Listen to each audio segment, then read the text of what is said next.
আসসালামু আলাইকুম দর্শক, এই দেখেন আমরা গতকালকে ছাদ ঢালাই দিছি। আজকে এই ছাদ ঢালাই দেওয়ার আগে গ্রেটিং দেওয়ার আগে এই যে কোদাল দিয়ে আঁচড় দিয়ে নিতে হবে।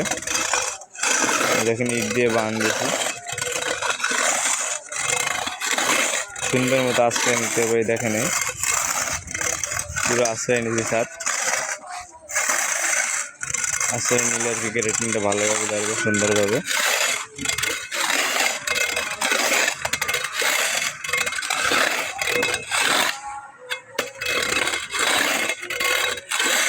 খুব সুন্দরভাবে আশ্রয় নিতে হবে, নাহলে কিন্তু গ্রেটিংটা ক্লিয়ারলি ধরবে না। খড়টা বাইর করে নিতে হবে। আশ্রয় নিলে আরেকটা সুবিধা আছে, যেমন দু একটা খড় জেগে থাকলে ওইটা কোদালে বেজে উঠে যাবে।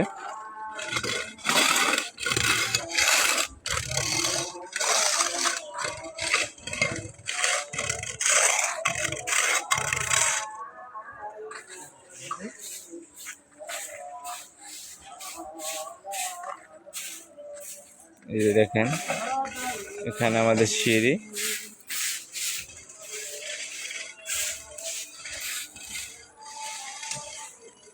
ধাপগুলো খুব সুন্দর হয়েছে।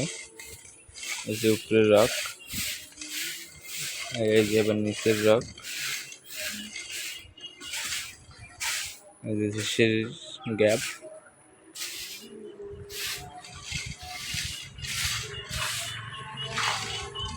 সিঁড়ির রুমের গাঁথনি করতেছি।